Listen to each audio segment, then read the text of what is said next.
Hello and welcome back for another VMK in the game development series. In this VMK we're going to continue working with the introduction screen, this time adding a little bit more dynamics to it so that it doesn't just render a texture to the screen, but rather does a little bit of extra stuff while rendering that texture. What we're going to do with the texture is, instead of just showing it on the screen and that's it, after 7 seconds making it disappear, what I'm going to do instead is start off with a blank screen, so it'll be black initially. Then what I want to do is sort of make it look like a lightning strike. Because my image inside here is a lightning strike, I want to sort of simulate that this lightning actually occurs. The way I'm going to do this is going to be black initially. Then what's going to happen is I'm going to saturate the screen completely white, and then I'm going to fade it to look like this image here. And I can do that with an alpha channel just by changing the alpha values and by changing the background color from black to white. This image here that I captured is actually my own photo. When I was living in Toronto, there was one night that there was this lightning storm running through the city, and I just sat on the balcony waiting to capture a lightning strike in the buildings off in the distance. I can tell you that it took me maybe a good hour or so sitting on the balcony trying to get the right timing for the lightning strike. I got a lot of photos where I got the photo a little bit too early and I could see the lightning bolt sort of in the clouds, or it was a little too late and I actually missed the lightning. But this one was perfect. I actually could see the nice lightning bolt coming out of the clouds into the building down below. So that's kind of neat. Whenever you're making games, it's always kind of fun to put in your own work into your game rather than just copying whatever you find on the internet or things like that. So I strongly encourage you guys to go out, take photos, digital photos of anything, and incorporate them into your own games. Alright, so let's get started. We're going to be working with the game OpenGL's ShowIntro function. We see here that whenever we render the introductory screen, we set the orthogonal matrix, we call render intro, and then if this guy returns true, which happens after 7 seconds, we change the state to play. First thing that we're going to do is go inside of the render intro function within our scene. And right now we set the background color to be white and then render all of this. Well, I want to change the background color to be dynamic, changing with time. So initially, what we're going to do is we're going to set the background color equal to be 0, which is black. After 2 seconds, so we get the game time and we check to see if the game time is less than 2 seconds. If it's greater than 2 seconds or equal to, then we're going to change the background color to be white, which is 10 here. So we set the F color value to be 1. Then we set the background color to be background color, background color, background color, and then the alpha value equal to 1. So now if we were to run this, oh, actually we don't want to do that. Well, actually let me show you what it's going to do. It's going to render our screen with a black background initially, and then after 2 seconds it'll change it to white, but our texture here still is visible on the screen. What we want to do is initially make sure that the texture is not visible while the background is black, and then once it transitions to white, then we want to see it on the screen. So to do that, we can do an if statement here, check to see if the game time is greater than 2. If it is, then we go and render the texture like so. So now when we run this, we should have a black screen, and after 2 seconds it'll transition to be a white screen with our texture on the screen. And then 5 seconds later, we're going to go into our game engine. So there we go. Instead of having a sharp transition like that, what I want to do is, after I switch the background color to white, I actually want to fade the texture from completely invisible to be visible. And I'm going to do that over a period of 1 second. So here I set up another variable called falpha, and if my get game time is less than 3, so I'm going to ramp the alpha value from 0 up to 1. So then the way I do that is I get the game time, I subtract 2 from it, since when I go into here it's initially going to be 2. So 2 minus 2 is 0, so it's going to start off at 0. And then as we're going from 2 to up till 3, it's going to be going from 0 up till 1. Beyond that, beyond the 3 point here, we're going to keep the alpha value equal to 1. So then in here, because we're going to be using alpha values, we're going to need to set the blending to be turned on. So we call GL enable GL blend.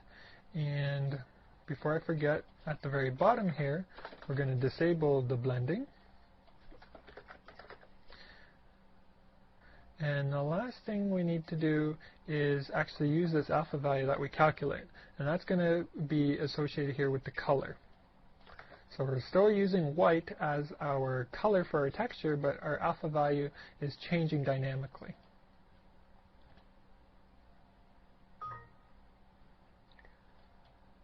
Okay, so let's go build this, see what happens now. It's white, lightning flash, and then fade it in. So if we were to add some sound into this, we would obviously put a large crack of thunder right whenever we transition to that white, and then you'll see you'd have a more realistic feeling for that lightning strike. So that's just a little bit of animation there. You can do really whatever you want with it. You have full control over the texture using your texture coordinates and your vertex coordinates. If you wanted, you could slide your texture into view, sort of like in a PowerPoint presentation. You could make it scroll vertically, scroll downward. You could even get fancy with rotations. You could take your image and split it into 2 images. And for instance, you could then rotate the 2 images into view, or you could fade it while you're rolling it into view and sliding it. You know, whatever you can imagine, really. A lot of times, the more simplistic animations are easy to do, but you can also go ahead and create full animations. Like if you had multiple images of your screen that you wanted to animate, you could go ahead and switch your texture images on the fly. So maybe at like frame 1 you would have one image, frame 2 you'd have another image, frame 3 you'd have another image, and sort of have like a flipbook effect showing the animation happening on the screen. If you wanted to get even fancier, you could have a 3D model, and the 3D model could like walk onto the screen, do something, and then after it's done, then you transition into your regular gameplay. So pretty much whatever you can think of, you can put it right into here, and all the logic and stuff is already broken down for you so that it's relatively easy to do. One thing I do want to add into this function here, though, is the ability to quickly transition to actually playing the game from the game state. Right now, you're stuck waiting the 7 full seconds before you go into the play mode of the game. What we're going to do is take advantage of this return value here so that we can shorten that 7 seconds to whenever the user presses a key on the keyboard. So down inside of here, I'm going to basically force the user to see the first 3 seconds of the introductory screen.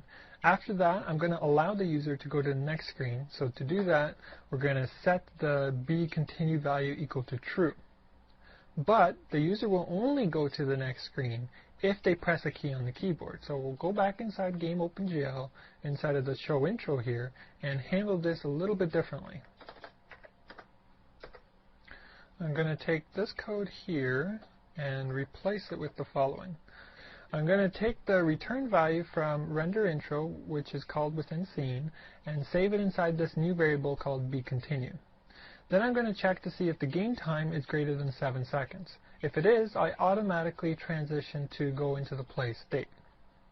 But now, I also added this extra condition down below.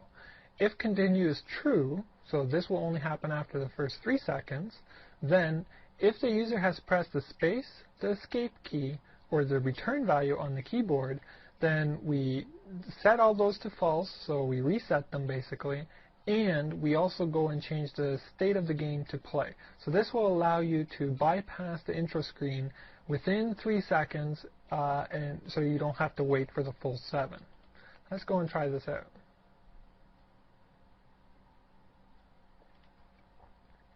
So nothing flash on the screen, and then 5 more seconds later it transitions into the regular gameplay. Now let's go and try the same thing, but this time we'll press the spacebar.